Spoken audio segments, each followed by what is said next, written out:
5वां सवाल देखो, एक जीवाणु के फोटोग्राफ को 50,000 गुना आवर्धित करने पर उसकी लंबाई 5 सेंटीमीटर हो जाती है। इस जीवाणु की लंबाई क्या है?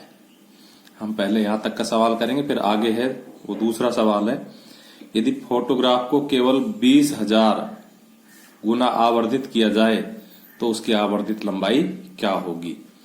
तो सॉल्यूशन में हम लिखेंगे, एक टेबल बनाएंगे, लिखेंगे जीवाणु के फोटोग्राफ को 50,000 गुना आवर्धित करने पर लिखेंगे फोटोग्राफ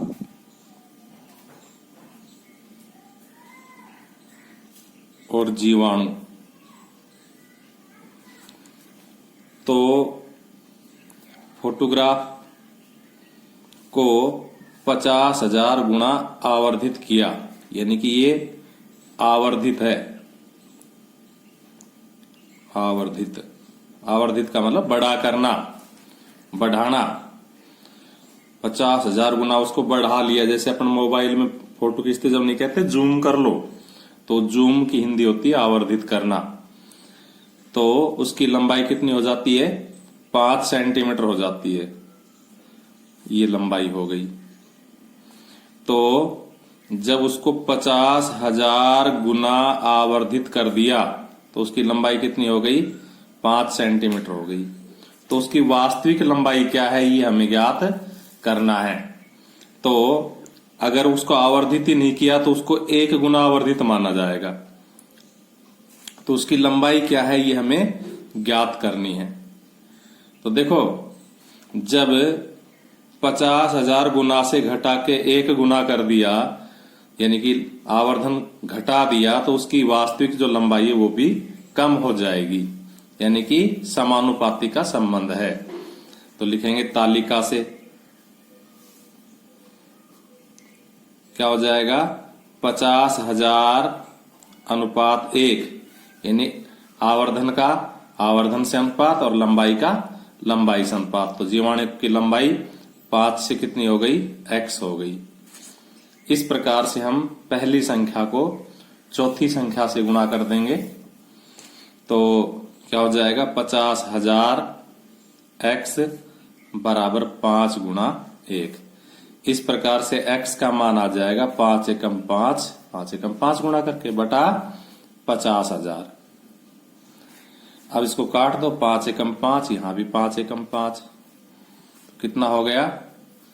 1 गुणा या 1 बटा 10 की पावर 4, क्योंकि 4 जीरो है। तो कितना हो गया? 1 गुणा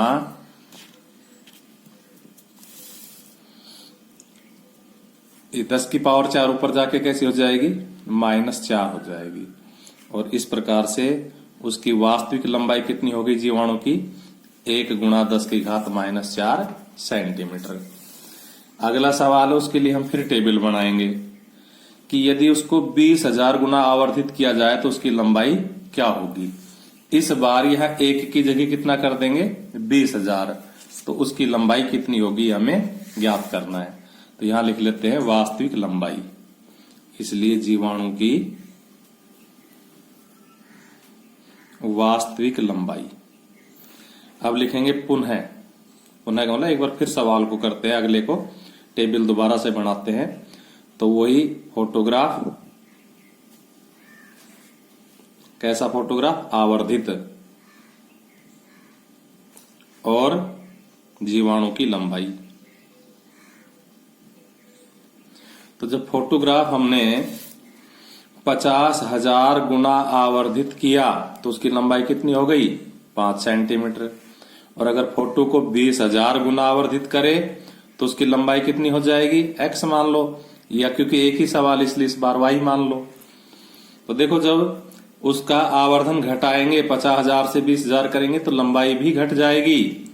आपको पता है कैमरे को जब जूम करते हैं, बढ़ाते हैं, तो फोटोग्राफ भी बढ़ जाता है, और उसका जूम घटाते हैं तो फोटोग्राफ भी घट जाता है। यानी कि इसका जूम घटाएंगे तो फोटोग्राफ की लंबाई भी घट जाएगी। तो इस प्रकार से ये भी समानुपाती का संबंध हुआ। तो हम क्या लिखेंगे? तालिका से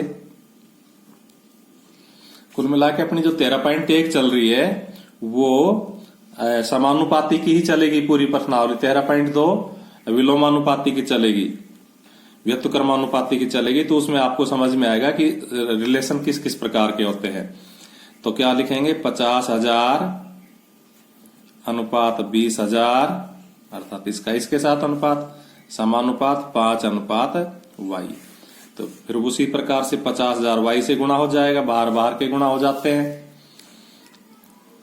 तो 50,000 y बराबर 20,000 गुणा 5। हमें y चाहिए तो 50,000 का जाके भाग लग जाएगा। तो 20,000 गुणा 5 बटा 50,000, ये कट जाएगा, 5 से 5 कट जाएगा, कितना आ जाएगा 2 सेंटीमीटर लिखेंगे। इसलिए जीवाणु की लंबाई आंसर